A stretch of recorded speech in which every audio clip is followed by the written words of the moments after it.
There are few careers with the same considerations as police work. Not only are we in a position to make life-changing choices, but we also have to live with the consequences of those choices forever.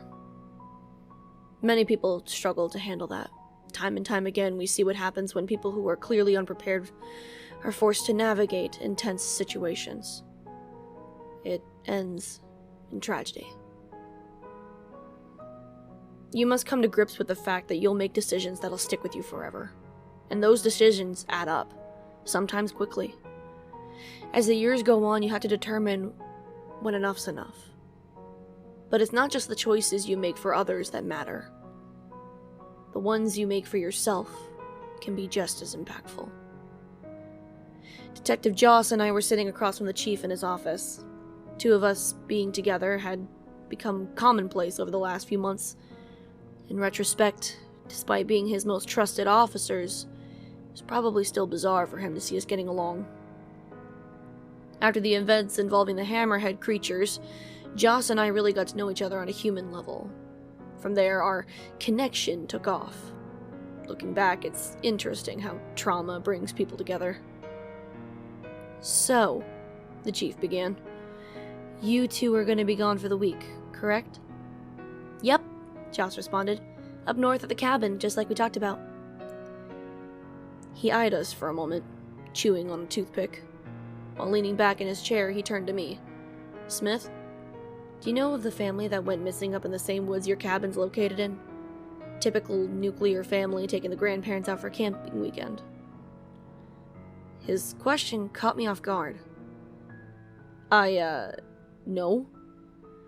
I don't believe I've heard of that specifically, but I'm sure a lot of people go missing in the woods every year, don't they? He nodded. They do. This specific family's intriguing, though. See, they knew the woods. Father's a former ranger, mother's a wildlife biologist, grandparents had a background in botany. Hell, even the kids were involved in the scouts. If anyone would have survived a camping trip gone awry, it would have been them. At any rate, the number of people who've been disappearing up there has been more than alarming. Turning to face Joss, he asked, Joss, you know Sheriff Gadil Cartagena, right? Yes, sir, she replied. One of the best sheriffs I've seen around. Indeed he is, the chief said. As luck would have it, he has jurisdiction over there where your little cabin is located. Thought I might help him out if you did a little digging while you two were up there. Not a full-blown investigation, of course. Maybe ask questions where you can report back any abnormal findings. Maybe ask questions where you can and report back any abnormal findings. I tried my best not to show it, but I was getting incredibly frustrated with the chief. Here we are about to go on vacation to get away from the insanity of police work and monsters, and yet he wanted us to use our free time for more investigations. Wait, I interjected. With all due respect, if it's Sheriff Cartagena's jurisdiction, then that's his business, isn't it? Not only do we have no authority in the area, but it's literally not our job to solve their issues. His own people should be looking into this. If it's a massive concern, why not just close off the forests? I couldn't tell if the look on the chief's face was one of annoyance or respect regarding my challenge. He took out his toothpick, made a motion as if he was blowing out non-existent smoke. It's impossible to seal off hundreds of square miles of land. People will find their way into the woods regardless. I understand where you're coming from, Smith, but trust me, Sheriff Cartagena has handled the disappearances as best as possible. His people are still doing regular patrols and exhausting every lead. I know it's not your job, and you aren't required to do this, but he figured some eyes and ears from outside might help. I'd appreciate the cooperation. I would have told him we'd rather enjoy the break, but Joss got out in front of me and promised that we'd ask a couple questions to the locals and keep an eye out. After leaving his office, I informed her that I wasn't too pleased with how that went down. Joss apologized and said that we'd keep the police work to a minimum. As much as she wanted to please the chief, she also wanted to enjoy the time we had. She made the promise that this minor inconvenience wouldn't get in the way of that. Reluctantly, I decided to go along with. A week passed and we were finally on our way. The car ride up north must have been one of the best parts of the trip. My worries about how our vacation would turn into work melted away while we were deep in conversation, laughter, and rapping along to Odyssey and Tupac. After about 4 or 5 hours of driving, she pulled into a diner in some small town. As soon as we walked in, it was evident that we stuck out. Every pair of eyes in the restaurant was turned to us. I tried to give a friendly wave to a family sitting across from us, but they simply gave me a nasty look and turned back to their food. Slightly offended, I figured it was best to ultimately try and ignore it. Luckily, we didn't get hassled much as we ate, paid, and walked out. That is until we caught a man in an apron admiring our car. "Hey!" I yelled from across the parking lot. "Something interesting about that to you?" The man turned around and gave a warm smile. His apron had the name of the diner on the front, and his name tag read, Ariel Atias, head chef. "Oh, hey guys," he said kindly while walking over to us. He extended his hand and I cautiously shook it. "Little casual for someone casing our car," Joss said, crossing her arms. He looked at the car momentarily before looking back at us and waving it off. "I swear it's nothing. Just a really nice ride. We don't see too many cars like that out here, so while on break, I just wanted to take a closer look. In fact, neither of you look like you're from here. Take it you're visiting?" "Uh-huh," I replied. "Look, if this is some ploy to slash our tires and take us off to some barrasca in the middle of the mountains where you have a bunch of other people tied up, I just want to let you know, we carry guns." He laughed at my scenario. "I'm not sure what a barrasca is, but you have quite the imagination. Honestly, from being up north, I'm not really here for violence. I try and bring that Canadian friendliness to my restaurant here." "And your patrons?" Joss asked. "They don't seem too friendly." Ariel shrugged. "It's not that they're not friendly. We've been having a lot of issues as of late. People used to say how much they loved our food, and talking to the townspeople, they'd always come back on their way out of town. Hasn't happened a single time this year. I think now when new people come in, they're just a bit of morbid curiosity, I guess you could say." "I've heard those disappearances," I replied. "You know anything about them?" He shook his head. "Sorry. Honestly, wish I did. Everyone in town is genuinely afraid to even step foot in the woods. We've come up with this saying, the trees watch you, so take that as you will." He laughed nervously. "Anyway, I'm rambling. Just hope you guys stay safe out there." With that, he walked back inside the diner. As ominous as the parting message was, it provided little insight. Still, when I looked over at Joss, I could see that she was lost in thought, much in the same way I was whenever I got a new case. I asked if she was okay, and she insisted she was fine. Not wanting to dwell too much on the encounter, we made our move to leave. As soon as we got in the car, a text message popped up on my phone. One from the chief, and it read, "Talked to Sheriff Cartagena today. Family of a backpacker reported she never returned home. Kid was only 18. Need to figure this out." A loud groan escaped me. Of course I wanted to help, but it felt as though a very atmosphere was shifting with every mile we drove, placing us deeper and deeper into a situation we didn't go there to deal with. What was supposed to be a fun getaway was quickly becoming something much more sinister. Frustrated with how things were going, I didn't say much as we drove along. Picking up on the changing mood, Joss made a hard right at the next intersection out of nowhere. According to my directions, we weren't heading the right way. When I tried to bring this up, she shushed me and commented that she didn't want to ruin the surprise. 30 minutes later, we pulled up to a medium-sized house at the edge of the woods, and Joss was telling me to get out. The unkempt plants growing in and around the structure exacerbated an already rustic look. Confused, I asked what exactly we were doing here as I stepped outside. She met me on my side of the car and with a giant smile on her face said, "We're gonna get drunk and hear some fun stories." "Here?" I asked. "Am I missing something? Aren't we supposed to go to the cabin?" Joss laughed as she walked up to the door and knocked. "Trust me. This guy's a close family friend. I visited him every time I came up here since I was a kid." Still puzzled, I looked at her with a raised eyebrow and crossed arms. "I mean, I'm up for it, but seems a little out of the blue, doesn't it?" Before answering my question, she knocked at the door again. "Sure, but Mr. Oak is a really funny guy. He tells fantastic stories, and since he's a former bartender, he makes the best drinks. I thought we could stay here, maybe make a few drinks, have some fun, maybe get back on the road tomorrow since we've been driving all day." "That's if he opens up this century," I quipped. A brief look of concern crossed her face. We went to knock again, the door creaked open before her knuckles could even touch wood. But the person on the other side certainly wasn't the older man Joss had described. The woman looking back at us seemed to be in her mid-20s. Her hair was pulled back into a ponytail, and she had the eyes of someone that hadn't slept in a while. Immediately, Joss went into cop mode and reached for a gun that wasn't there before hitting the woman with a barrage of questions. Most notably, who are you, and why are you in Mr. Oak's home? Completely unfazed by the confrontation, the young woman yawned and nonchalantly replied, "I'm Amelia. Granddad hasn't been here since the beginning of the year. I'm just keeping an eye on the place." Realizing she was merely a relative, Joss allowed her body to relax. Something in her tone insinuated she didn't trust this supposed granddaughter. "Oh," she said, bringing her hands to her hips. "Sorry to scare you. I'm a family friend. I wasn't aware Mr. Oak had gone. You said since the beginning of the year? Do you know when exactly he left?" Amelia thought for a moment and gave a half-hearted, "February? It couldn't have been much later than that. He left a note saying he was going to do a lot of traveling." Joss considered this for a moment and motioned for me to come towards them. "Interesting. Do you know where your grandfather is now?" She shook her head. "Nope. He hasn't returned since he left, but I'm sure he's fine, just like everyone else." That statement caught my attention. Wait, just like everyone else? Who exactly is everyone else? Her entire demeanor shifted after my question.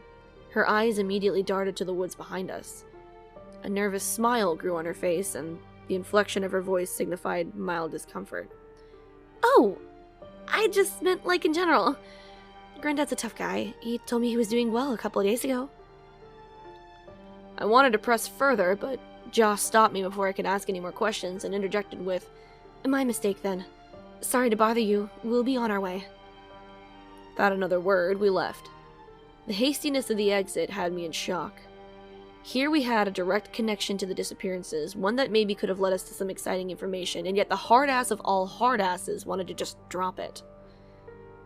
The ride from the Oak home to the cabin was roughly another couple of hours, and half the time I tried to get a reason as to why she didn't press it, but she wouldn't budge. When we arrived, I was meant to push the point more, but my immediate attention was stolen by the beauty of the nature surrounding us. The lush green forests, rolling hills, and endless wilderness were breathtaking. The cabin itself had a very modern look to it. It was large enough to house a family, but cozy enough to not be overwhelmed by the space. A small lake sat next to it, and a fire pit was a brief walk away. "This is beautiful," I stated. "All this to ourselves?" Joss nodded. "Yep, just us, nature, and whatever horrible monstrosities are taking visitors." "We don't know there are monstrosities. The fact is that this forest is enormous. Pretty easy for people to get lost. I also wouldn't rule out the possibility of some rogue predator that realized it's easier to hunt people than deer." She shrugged and went sit on the bed. "I hope you're right. Just seems like a lot of strange occurrences have been happening since we got here. In the years I've been doing this, it usually means something." "Well, isn't that why you told the chief you'd look into it?" The shift in her disposition indicated that my question was taken in a way that I didn't intend. "Don't do that," she snapped. "All I wanted was for us to be out here together. Appeasing the chief just seemed like the quickest way for that to happen. Plus, at the end of the day, I still feel at least a slight obligation to my job." I threw up my hands and explained that I in no way meant to offend. It just seemed as though she really wanted to take on the challenge of figuring things out, and that was a trait that I admired. Joss took a second to exhale and apologized for being so quick to anger.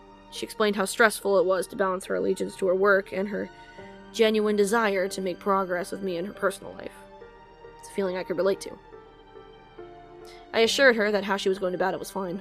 I wanted to spend time with her too, and we agreed to handle things as they come. Of course, we do our best to enjoy the beautiful environment, but if something strange came our way, we'd be ready for that. We spent the rest of the day exploring the woods around us, telling stories over a campfire, and then retiring for the night. Laying together in bed, we made plans to explore and hike up to a spot that overlooks miles of forest. Ideally, we'd stay up there, come back, make some food, and do some target practice with the gun she had there, and then wind down by the lake. Everything seemed set up for a fantastic day, and the following morning it was all trending in that direction. We made breakfast, packed our supplies, and headed out. The trail was admittedly a little rougher than I anticipated. Joss, who was an avid runner and general health nut, was even kind enough to go closer than half speed to let me catch up. Once we made it to the top, I couldn't believe my eyes. The view was unlike anything I was used to seeing. The mighty army of vibrant green trees extended infinitely into the horizon. The massive hills staring back at us held the promise of undiscovered ecosystems waiting to be explored. The nearby lake gleamed as the rays from the sun made the surface appear as though thousands of crystals were occupying it. It was absolute paradise. And to top it all off was being there with Joss. The look in her eyes showed a deep appreciation for what we had the privilege to observe. For so long, it felt like much of my time was dedicated to seeing either the worst of humanity or the worst of the paranormal. With each passing case, I could feel my stress heightening and my sanity slipping. But for the first time in a long time, the world felt right. It felt peaceful. After an hour or so, hunger eventually pushed us to make our way back to the cabin. I couldn't pinpoint what or why, but something told me that peaceful moment would be our last on the trip. I didn't want to freak out Joss, so I kept quiet out of hope that I was simply paranoid. But as we rounded the final turn off the trail that put the cabin in view, my fears were confirmed. A woman was sitting on the porch in the fetal position. Instinctively, I pulled out my pocket knife and Joss mirrored the action. Creeping up slowly toward the person, I shouted, "Hey! This is private property. You need to identify yourself." The woman on the porch looked up at us, and I immediately recognized her. "Amelia!" Josh shouted in disbelief. "Oh my god, what on earth are you doing here? How are you here?" Before I could stop her, she had already rushed over to the young girl and began helping her inside. Don't get me wrong, I understood why Joss was so gung-ho to help the granddaughter of a childhood friend, but this was clearly off. By the time I caught up, Amelia was wrapped up in a blanket on the couch and crying her eyes out. We tried to get Amelia to explain what happened and how she ended up at the cabin, but she wasn't making any sense. She went on some tangent about being led there before having a full-blown panic attack. She needed time to calm down. Joss and I decided it'd be best for us to walk down by the lake to give her some space. Once we were out of earshot, I looked Joss dead in the eye and said, "Tell me you don't think this is odd." She took offense to my statement. "Of course I think this is odd. You think I think this is normal?" No, it's just... I don't know that we should have been so quick to take her in. You and I have seen enough to understand that this is right on the edge of Nopeland. Dre, I get it. I don't even understand how she possibly could have made it out here. Forget not knowing how to get out here, but I didn't see any other car. Walking down the road here is a rough day for anybody, but Mr. Oak is like family to me. If there's a chance his daughter's in trouble, I need to be there for her, even if it's under weird circumstances."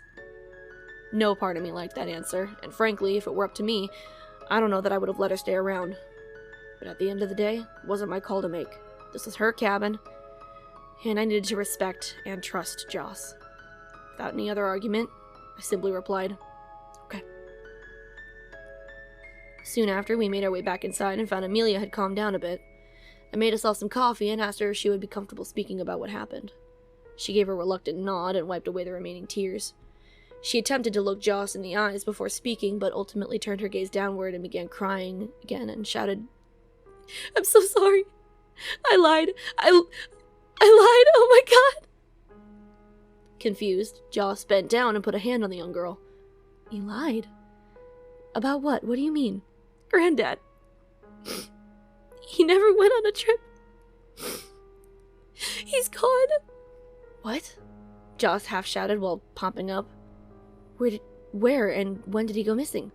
"Earlier in the year, he went into the woods and never came back." "Did you report this to the police?" I interjected. "Of course we did," Amelia shot back. "But they'll never find him. We could search every inch of that forest, but it won't matter." My brain immediately flipped back into it being a detective, and my questioning became a bit more intense. "How could you know for a fact I'll never find him?" For the slightest moment, she gave me an odd look. A contortion of her brows seemed to signal disbelief, as if she expected me to know the answer to the question. "Because they don't know what to look for. It's not..." She sighed. "He's different now." "Amelia?" Joss began. "What do you mean by different? And do you know if your grandfather's okay?" Tears began to well up in her eyes again, but oddly enough, there was a smile too. "I know for a fact that Granddad's fantastic. He's living well, and better than ever." Joss and I shared a look of confusion at this statement. Literally none of this fit.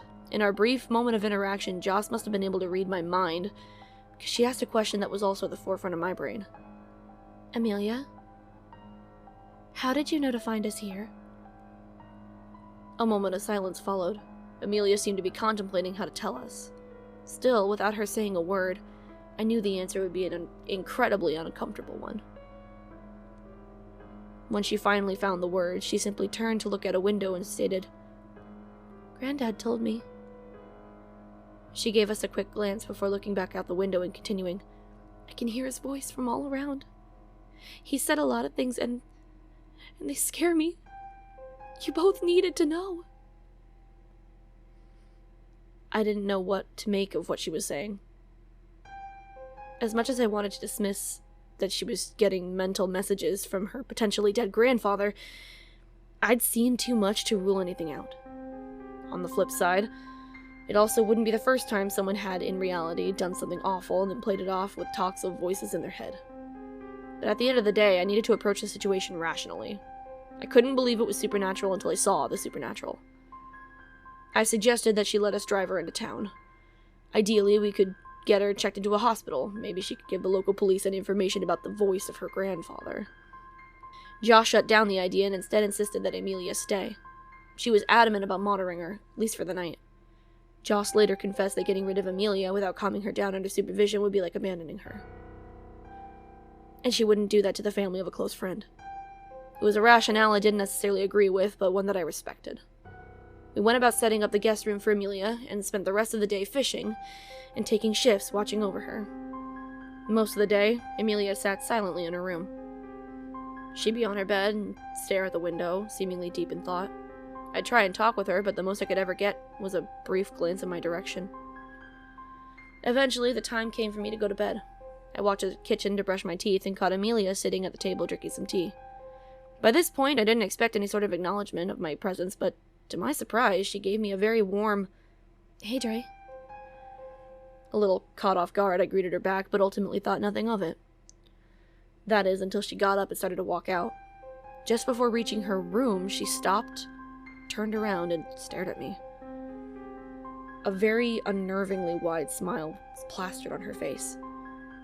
"You've seen terrible things, haven't you? Tragic." And with that, she simply went in her room. I sat in silence for some time, just thinking. Was Amelia referring to the paranormal? The murders I've investigated in my career, or something more personal? I'd known this girl for more than 48 hours. How could she be aware of anything? Either way, her statement rattled me. When I finally got to bed, Joss asked me what took so long, and I couldn't bring myself to tell her. Maybe that was a poor choice, I don't know. At a certain point, you just want to be done with the weirdness and move on. I told Joss that I'd just been thinking. When she pressed me for details, I promised I'd tell her in the morning. Luckily, she accepted my answer. Joss drifted off fast in my arms, but despite her being right there with me, I felt alone. Amelia's words unearthing a river of memories that I floated down. Reflections on my life, my mistakes. The choice I've yet to make lulled me into a largely dreamless sleep, a ritual that I had grown accustomed to. Oddly enough, the only mental image I can recall was that of the Watcher saying we'd all be safer with them.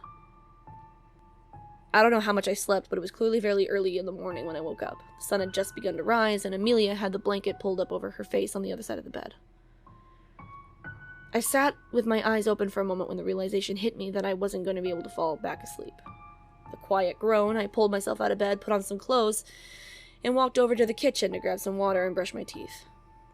When I arrived, the first thing I noticed was 9mm ammo had been left on the table. Confused, I walked over to Amelia's room and found that she had left. Her space was clean.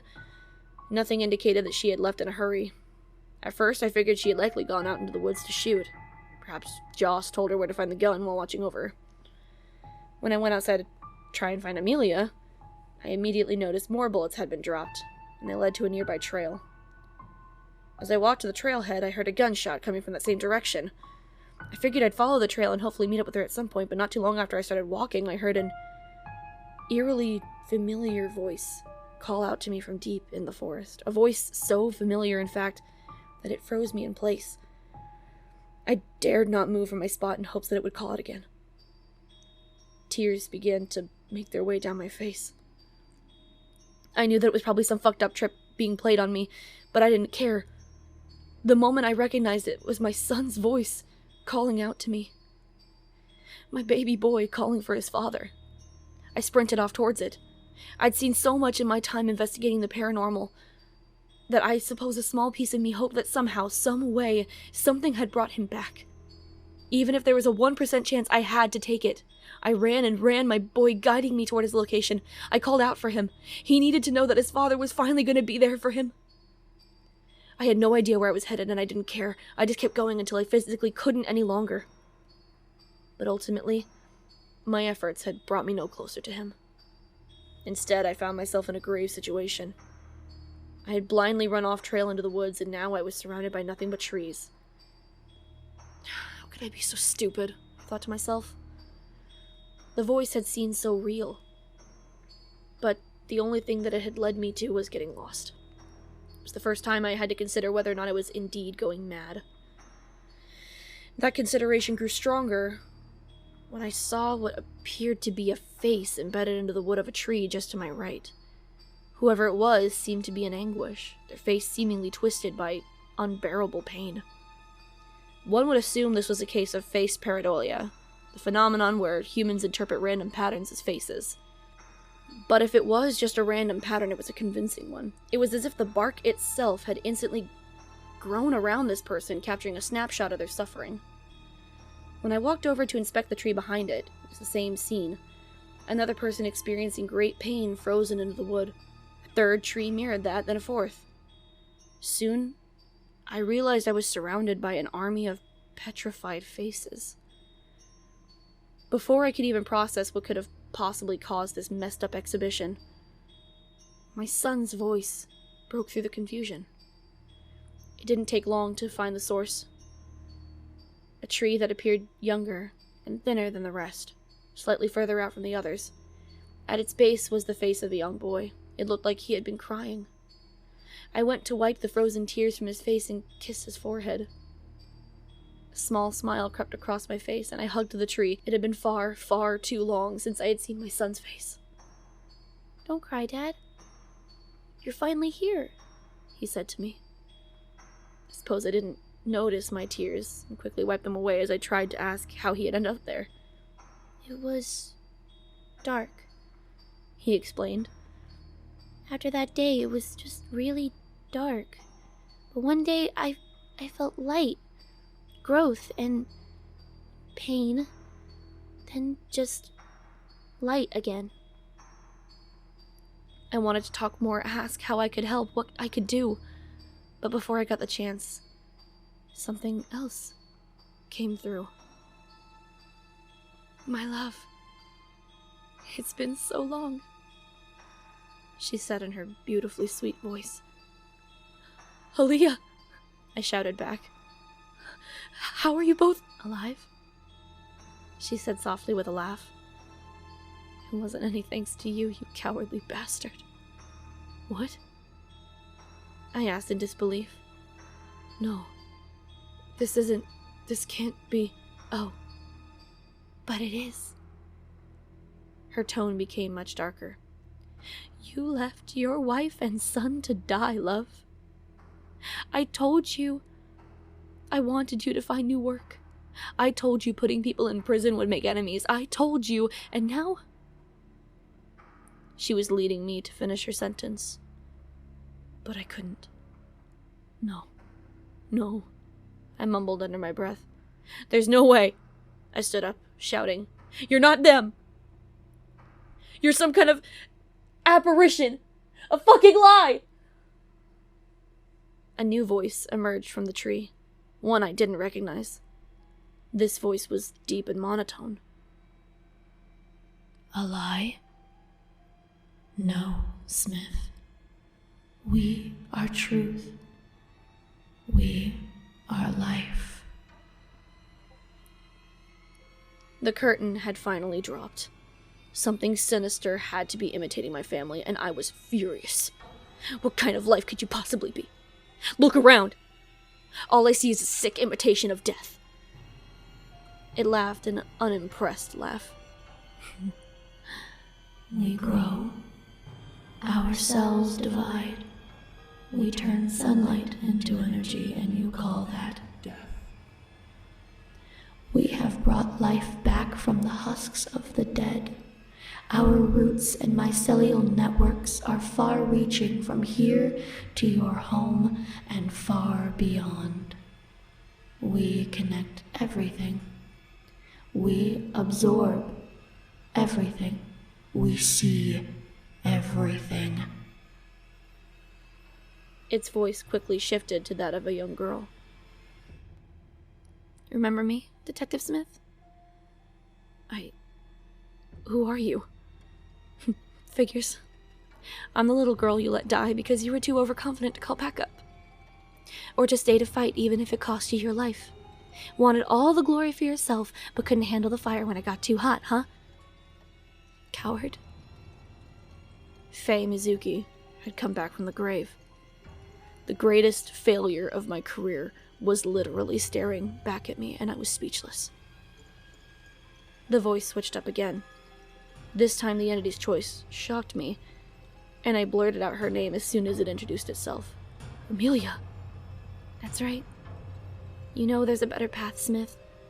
One where you can make up for all the terrible things you've seen and done. Granddad had been speaking to me about joining this and becoming something more extraordinary. It was scary at first, thinking about leaving behind my old life. But we're so much happier now. That's how he found you, you know? He was here the whole time, all around. I staggered back from this horrible scene. Amelia, my God. I'm so sorry. Why be sorry? This is life. We'll outlast everyone for centuries and then grow anew. I can tell you're scared, though. Don't worry. The others came through and were scared too. But I can promise you, they're so much happier now. Wait. Others came through here? I asked. You don't mean the missing people, do you? Jesus, that's where they've gone. You lured them in and then showed them happiness. The monotone voice finished.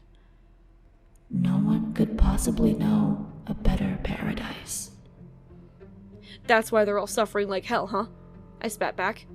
My God, look at their faces! There was no waver in its voice.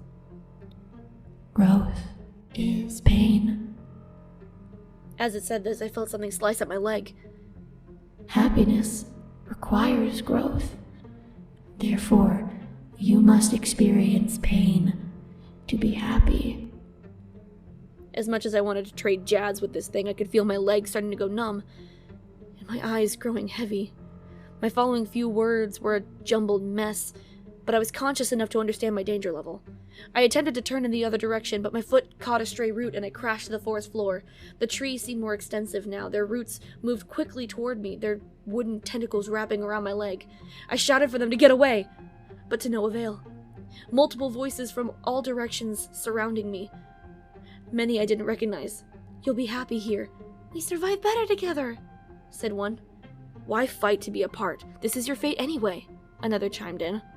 The pressure building around my leg was growing, and with all my might, I couldn't detach from the organism. The last thing I saw before my vision went dark were more mycelial tendrils and roots that had sprung up around me. My final thought was a slight comfort in knowing that, at the very least, I'd be with my family again. Silence followed. No thoughts, no feeling. I felt as if I was disconnected from the world. And in that moment of nothing, I felt as though I could finally let go. Suddenly, light flooded back into my world.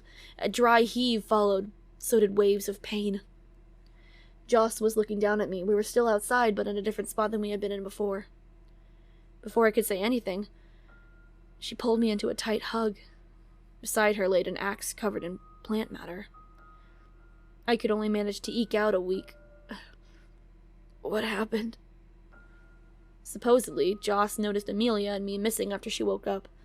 The ammo left on the table gave her reason for concern, especially given previous reports of missing people, so she grabbed an axe and set out to find us. The extra bullets left at the head of the northern trail tipped her off as to our direction. As she searched, she also heard a voice that guided her where she needed to be. That of her father.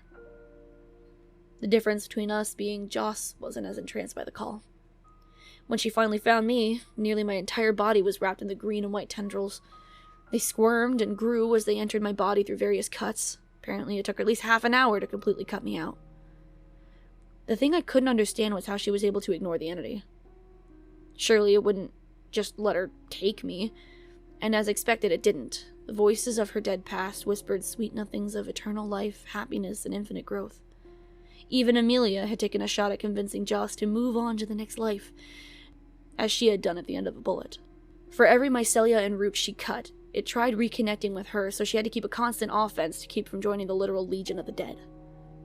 When I was finally free enough, she dragged me just far enough to get away from whatever the hell that entity was. I didn't know what to say. What could I say? After hearing her story, I just sat contemplating what took place. For all the things I've seen and fought against, I'd been bruised, scared, slammed. But never once had anything gotten into my head like that. Never once had something made me break down mentally. Joss stayed with me the whole time as I gathered my thoughts until finally I said the magic words. Let's go home. Packing up was quick, and we rode silently back. When we finally arrived at my place, I didn't say anything as I got out of the car.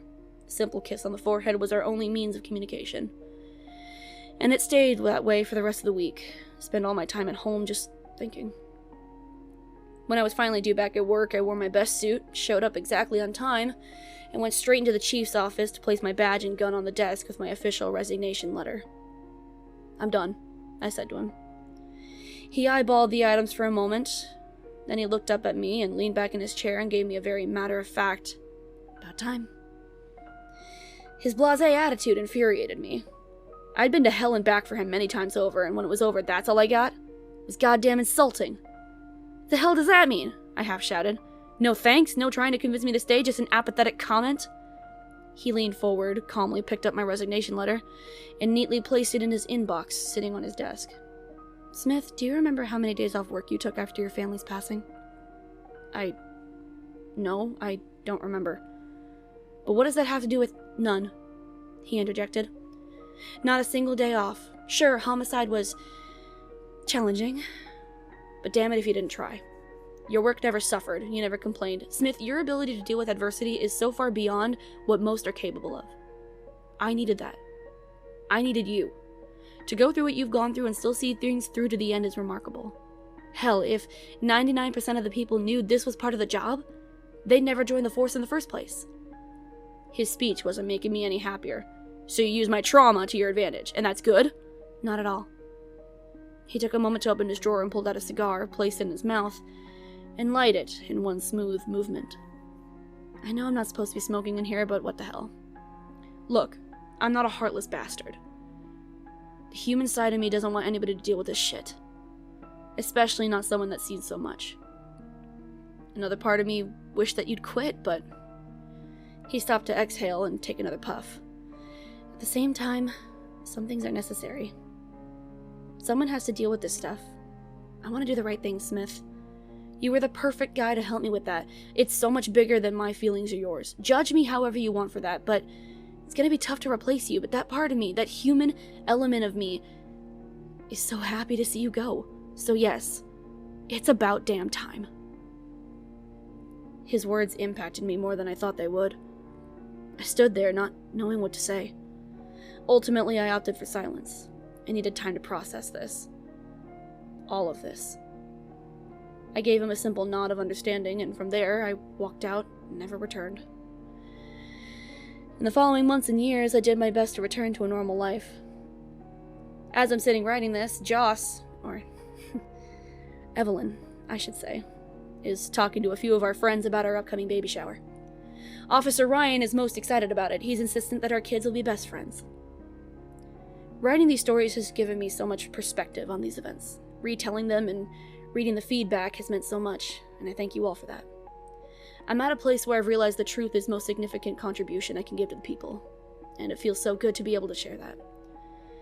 As for the monsters, none have made any surprise appearances. Unsurprisingly, life has been much better without them. Granted, Evelyn came home from work the other day talking about how some birthday party ended up with multiple people dead. Supposedly a neighbor mentioned something about a clown, but didn't want to speak any further on it. When she told me, I could feel the hairs on the back of my neck stand up, and the old urge began to come back.